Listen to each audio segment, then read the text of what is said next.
أعوذ بالله من الشيطان الرجيم. بسم الله الرحمن الرحيم. الحمد لله الذي أنزل على عبده الكتاب ولم يجعل له عوجا قيما لينذر بأسا شديدا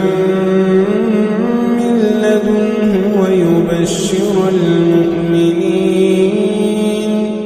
ويبشر المؤمنين الذين يعملون الصالحات أن لهم أجرا حسنا ماكثين فيه أبدا وينذر الذين قالوا اتخذ الله ولدا ما لهم به من علم ولا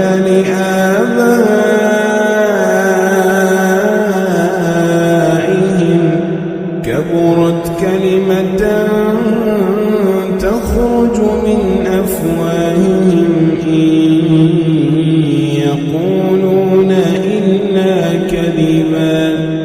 فلعلك باخع نفسك على آثارهم إن لم يؤمنوا بهذا الحديث أسفا إنا جعلنا ما على الأرض زينة لها لنبلوهم أيهم أحسن عملا وإنا لجاعلون ما عليها صعيدا جرزا أم حسبت أن أصحاب الكهف والرقيم كانوا من آياتنا عجبا إذ أوى الفتية إلى الكهف فقالوا ربنا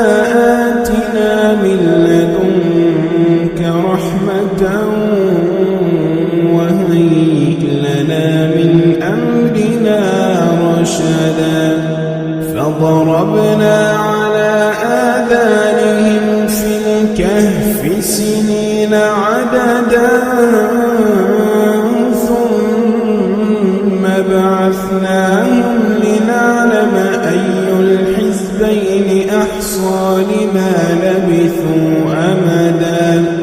نحن نقص عليك نبأهم بالحق إنهم فتية آمنوا بربهم وزدناهم هدى وربطنا على قلوبهم إذ قاموا فقالوا ربنا رب السماوات والأرض لن ندعو من دونه إلها لقد قلنا إذا شططا هؤلاء قومنا اتخذوا من دونه آلهة لولا يأتون عليهم بسلطان بين فمن أظلم ممن افترى على الله كذبا وإذ اعتزلتموهم وما يعبدون إلا الله فأووا إلى الكهف ينشر لكم ربكم من رحمته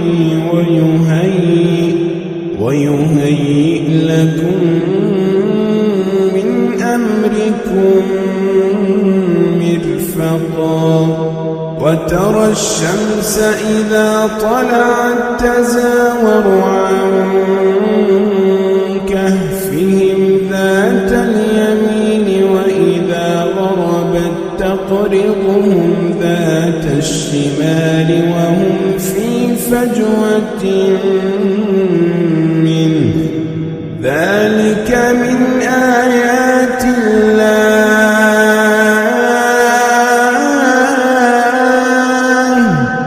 من يهد الله فهو المهتد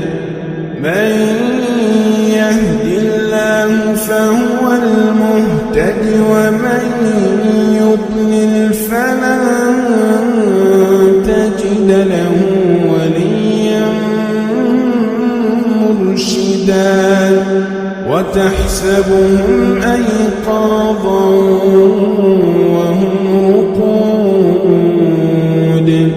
ونقلبهم ذات اليمين وذات الشمال وكلبهم باسط ذراعيه بالوصيد لو اطلعت عليهم لوليت منهم فرارا ولملئت منهم رعبا وكذلك بعثناهم ليتساءلوا بينهم قال قائل منهم كم لبثتم قالوا لبثنا يوما أو بعض يوم قالوا ربكم أعلم بما لبثتم فابعثوا أحدكم بورقكم هذه إلى المدينة فلينظر أيها أزكى طعاما فليأتكم برزق منه وليتلطف ولا يشعرن بكم أحدا إنهم إن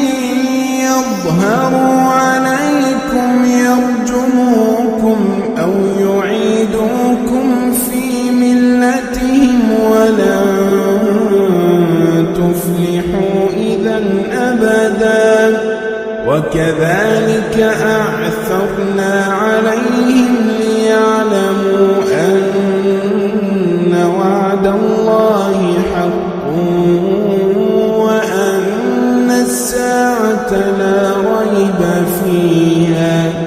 وأن الساعة لا ريب فيها إذ يتنازعون بينهم أمرهم فقالوا ابنوا عليهم بنيانا ربهم أعلم بهم قال الذين غلبوا على أمرهم لنتخذن عليهم مسجدا سيقولون ثلاثة رابعهم كلبهم ويقولون خمسة سادسهم كلبهم رجما بالغيب ويقولون سبعة وثامنهم كلبهم قل ربي أعلم بعدتهم ما يعلمهم إلا قليل فلا تمار فيهم إلا مراء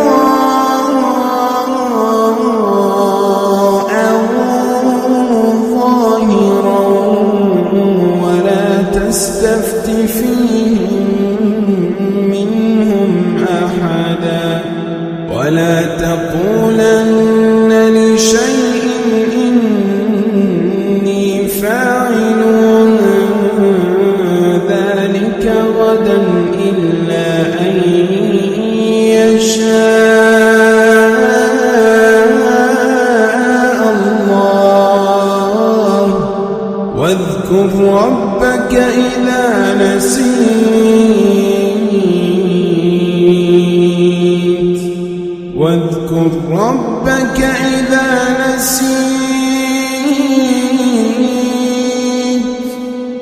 وقل عسى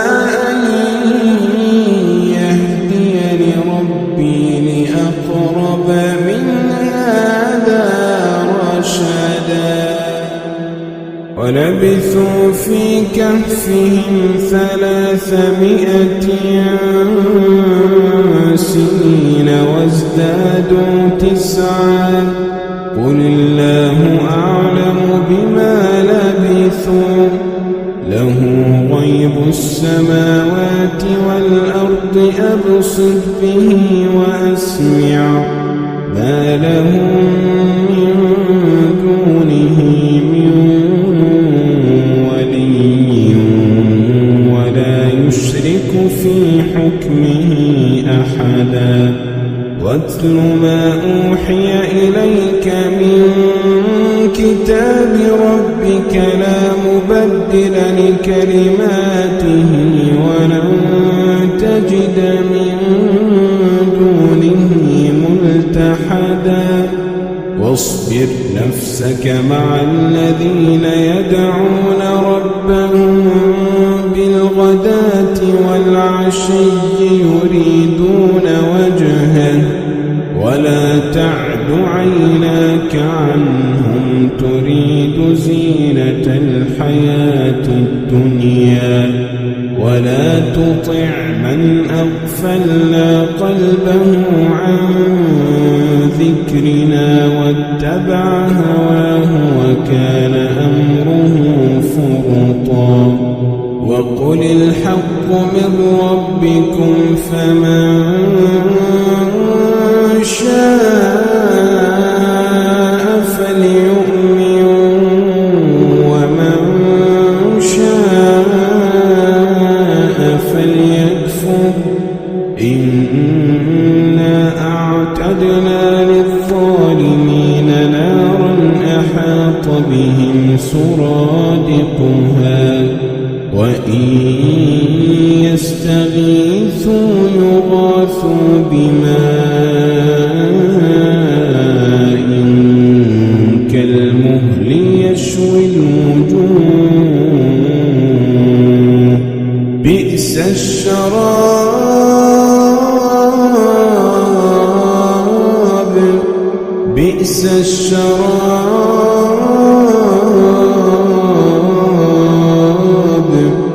بئس الشراب وساءت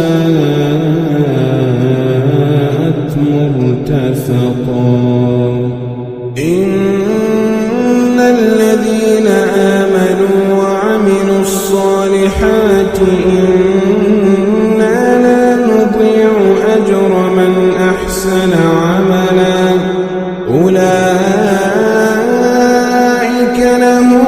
جنات عدن تجري من تحتهم الأنهار يحلون فيها من أساور من ذهب ويلبسون ثيابا خضرا من سندس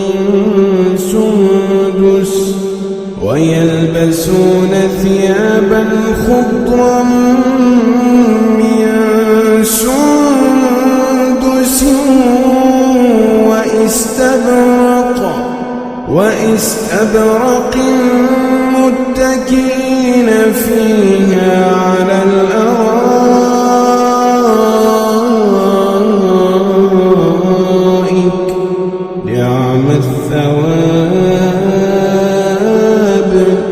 نعم الثواب وحسنت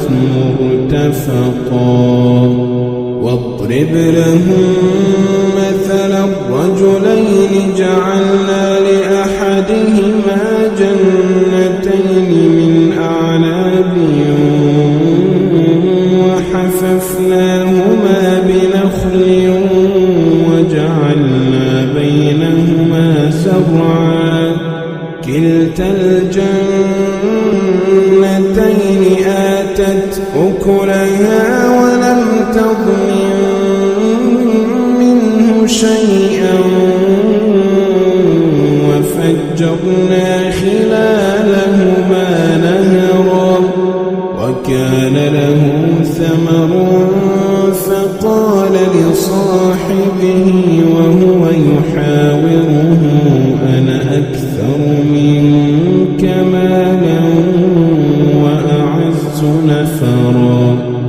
ودخل جنته وهو ظالم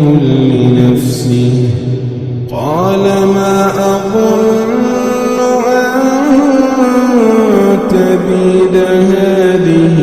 أبدا وما أظن الساعة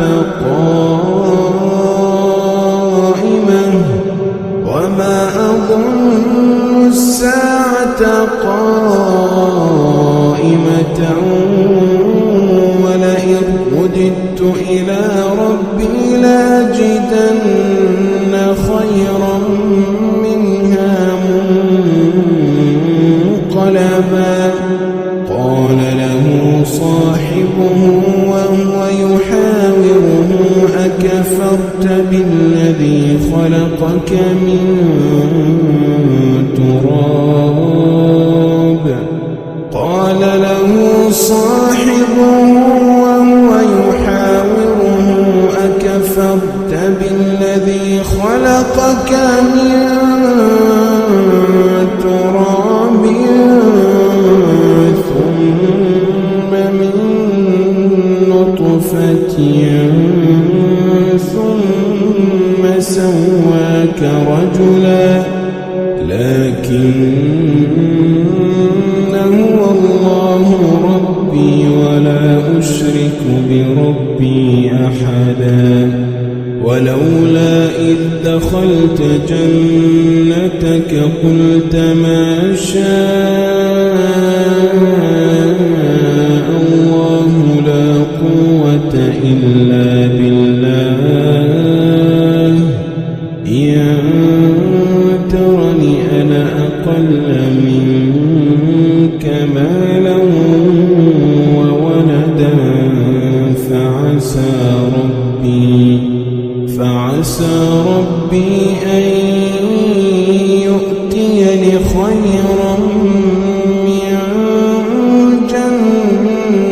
جنتك ويرسل عليها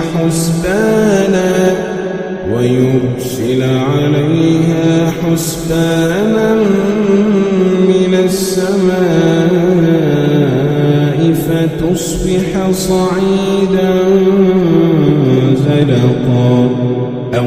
يصبح ماؤها غورا فلن تستطيع له طلبا وأحيط بثمره فأصبح يقلب كفيه على ما أنفق فيها وهي خاوية على عروشها ويقول يا ليتني لم أشرك بربي أحدا ولم تكن له فئة ينصرونه من دون الله وما كان منتصرا هنالك الولاية لله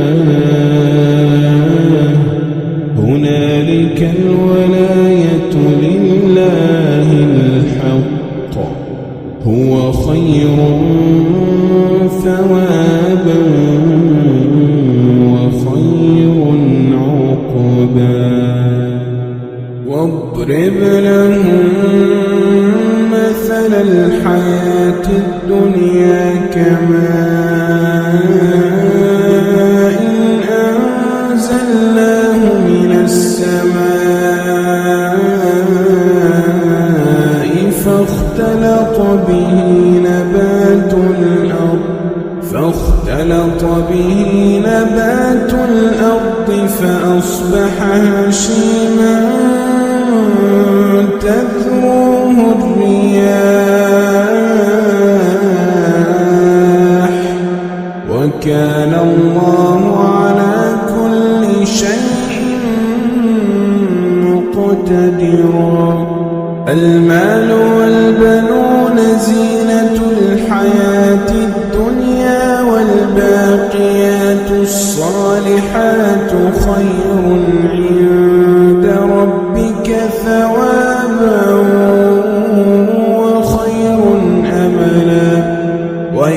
ويوم نسير الجبال وترى الأرض بارزة وحشرناهم فلم نغادر منهم أحدا وعرضوا على ربك صفا لقد جئتمونا كما خلقناكم أول مرة بل زعمتم أن لن نجعل لكم موعدا ووضع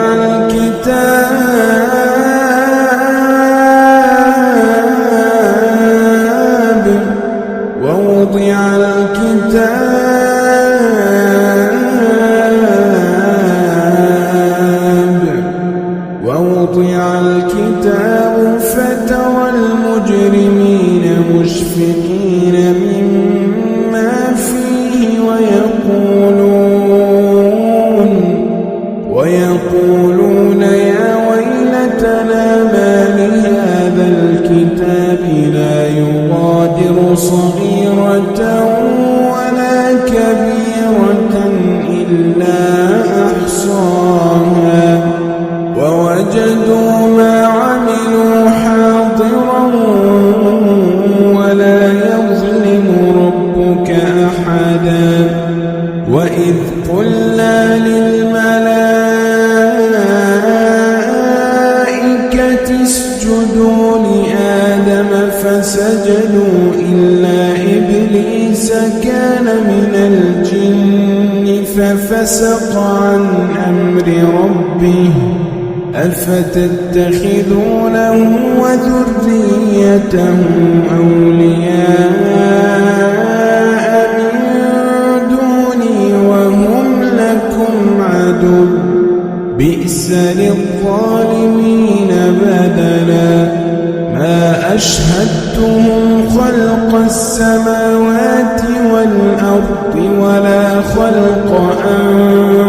أنفسهم وما كنت متخذ المضلين عضدا ويوم يقول نادوا شركائي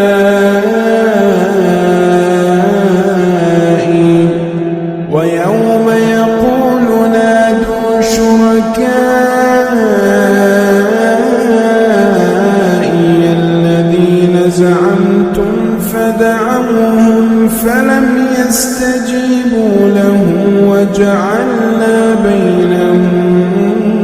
موبقا ورأى المجرمون النار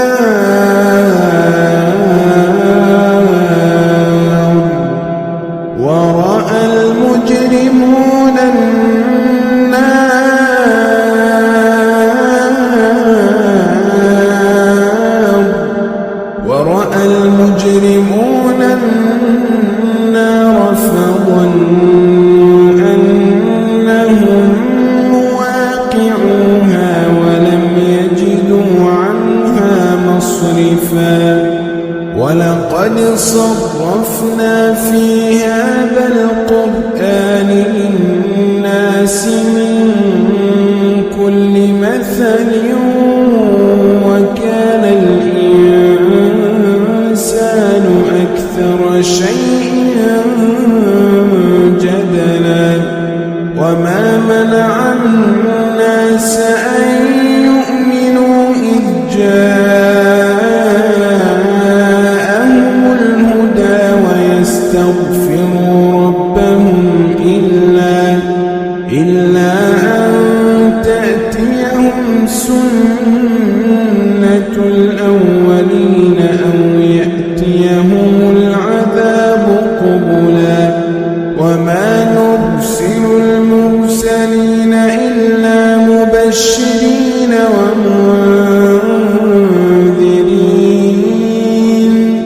ويجادل الذين كفروا بالباطل ليدحضوا به الحق واتخذوا آياتي وما أنذروا هزوا ومن أظلم ممن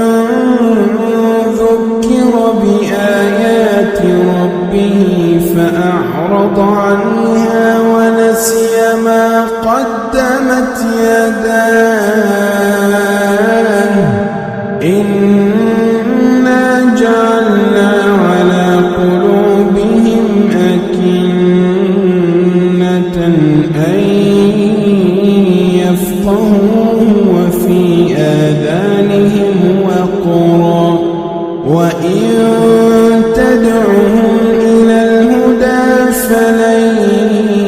يهتدوا إذا أبدا وربك الغفور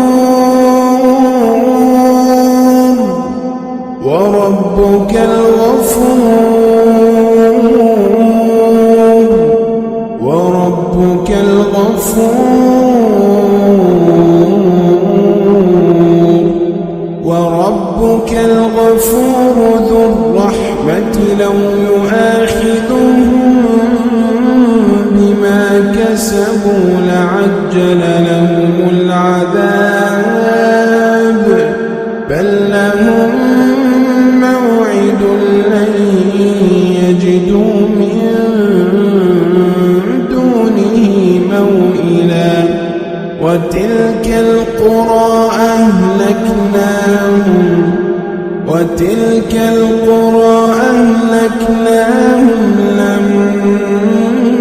لما ظلموا وجعلنا لمهلكهم موعدا وإذ قال موسى لفتاه لا أبرح حتى أبلغ مجمع البحرين أو أمضي حقبا فلما بلغا مجمع بينهما نسيا حوتهما فاتخذ سبيله في البحر سربا فلما جاوزا قال لفتاه آتنا غداءنا لقد لقينا من سفرنا هذا نصبا قال أرأيت إذ أوينا إلى الصخرة فإني نسيت الحوت وما أنسانيه إلا الشيطان أن أذكره واتخذ سبيله في البحر عجبا قال ذلك ما كنا نبغ فارتدا على آثارهما قصصا فوجدا عبدا من عبادنا آتيناه رحمة من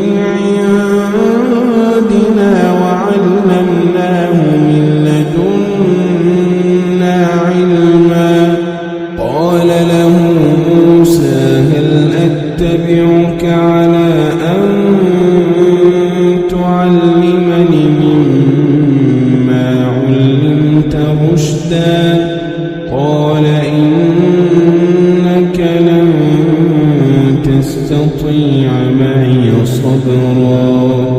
وكيف تصبر على ما لم تحط به خبرا قال ستجدني إن شاء الله صابرا ولا أعصي لك أمرا قال فإن اتبعتني فلا تسألني عن شيء حتى أحدث لك منه ذكرا فانطلقا حتى إذا ركبا في السفينة خرقها قال أخرقتها لتغرق أهلها لقد جئت شيئا إمرا قال ألم أقل إنك لن تستطيع معي صبرا قال لا تؤاخذني بما نسيت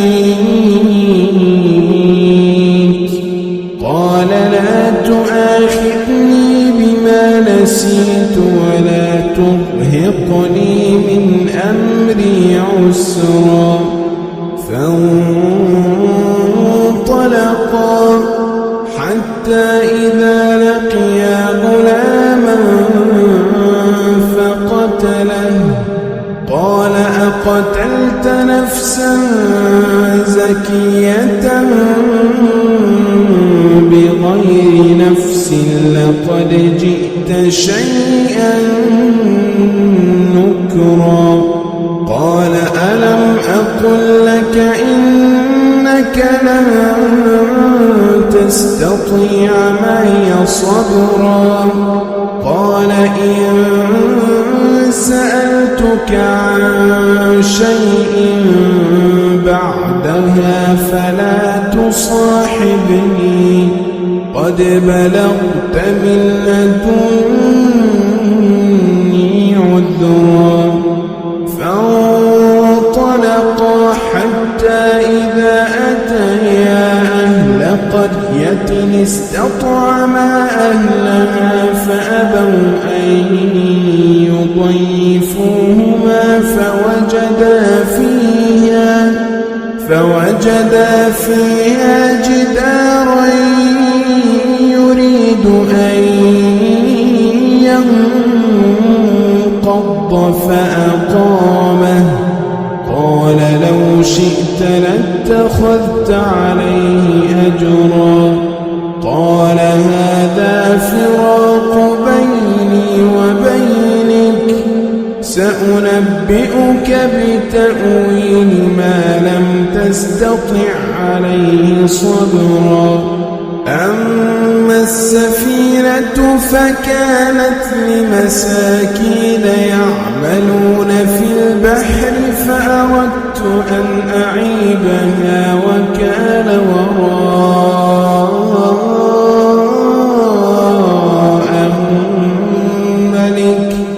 وكان وراءهم ملك يأخذ كل سفينة غصبا وأما الغلام فكان أبواه مؤمنين فخشينا أن يرهقهما طغيانا وكفرا فأردنا أن يبدلهما ربهما خيرا منه زكاة وأقرب رحما وأما الجدار فكان لغلامين يتيمين في المدينة وكان تحته كنز لهما وكان أبوهما صالحا فأراد ربك أن يبلغا أشدهما ويستخرجا كنزهما رحمة من ربك وما فعلته عن أمري ذلك تأويل ما لم تستطع عليه صبرا ويسألونك عن ذي القرنين قل سأتلو عليكم منه ذكرا إنا مكنا له في الأرض وآتيناه من كل شيء سببا فأتبع سببا حتى إذا بلغ مغرب الشمس وجدها تغرب في عين حمئة ووجد عندها قوما قلنا يا ذا القرنين إما أن تعذب وإما أن تتخذ فيهم حسنا قال أما من ظلم فسوف نعذبه ثم يرد إلى ربه فيعذبه عذابا نكرا وأما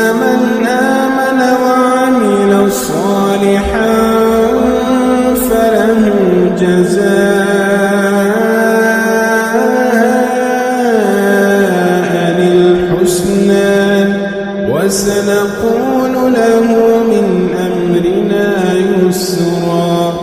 ثم أتبع سببا حتى إذا بلغ مطلع الشمس وجدها تطلع على قوم لم نجعل لهم من دونها سترا كذلك وقد أحطنا بما لديه خبرا ثم أتبع سببا حتى إذا بلغ بين السدين وجد من دونهما قوما لا يكادون يفقهون قولا قالوا يا ذا القرنين إن يأجوج ومأجوج مفسدون في الأرض فهل نجعل لك خرجا على أن تجعل بيننا وبينهم سدا قال ما مكني فيه ربي خير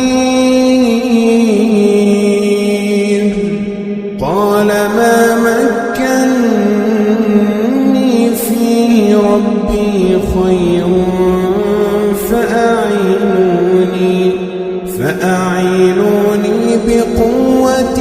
أجعل بينكم وبينهم ردما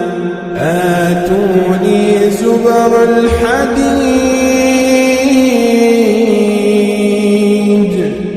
حتى إذا ساوى بين الصدفين قال انفخوا حتى إذا جعله نارا قال آتوني أفرغ عليه قطرا فما استطاعوا أن يظهروه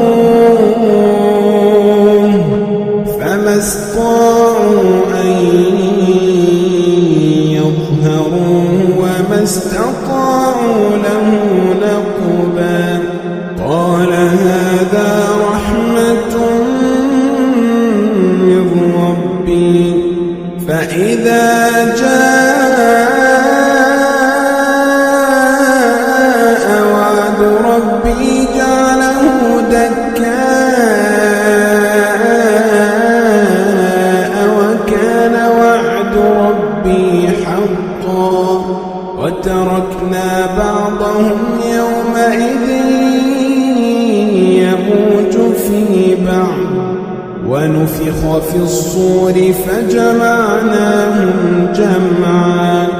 وعرضنا جهنم يومئذ للكافرين عرضا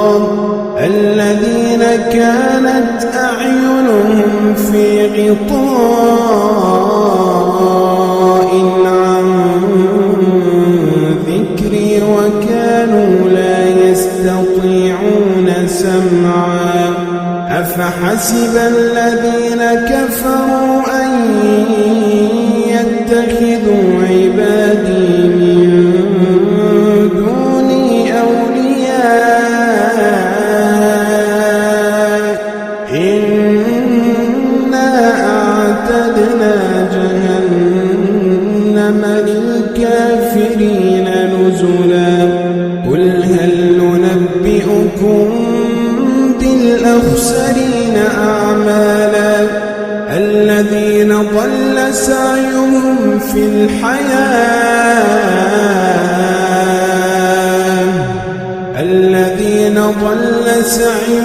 في الحياة الدنيا وهم يحسبون أنهم يحسنون صنعا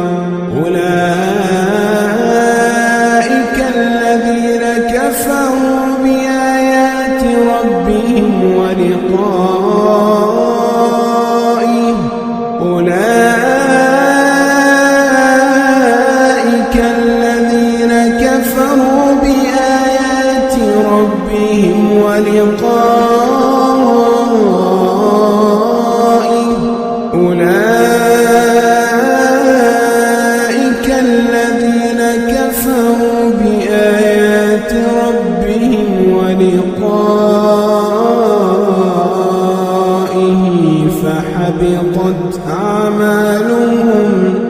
فحبطت أعمالهم فلا نقيم لهم يوم القيامة وزنا ذلك جزاؤهم جهنم بما كفروا واتخذوا آياتي ورسلي هزوا إن الذين آمنوا وعملوا الصالحات كانت لهم جنات الفردوس نزلا إن الذين آمنوا وعملوا الصالحات كانت لهم جنات الفردوس نزلا خالدين فيها لا يبغون عنها حولا قل لو كان البحر مدادا لكلمات ربي لنفد البحر قبل أن تنفد كلمات ربي ولو جئنا بمثله مددا قل إنما أنا بشر مثلكم يوحى إلي أنما إلهكم إله واحد فمن كان يرجو لقاء ربه فليعمل عملا صالحا فمن كان يرجو لقاء ربه فليعمل عملا صالحا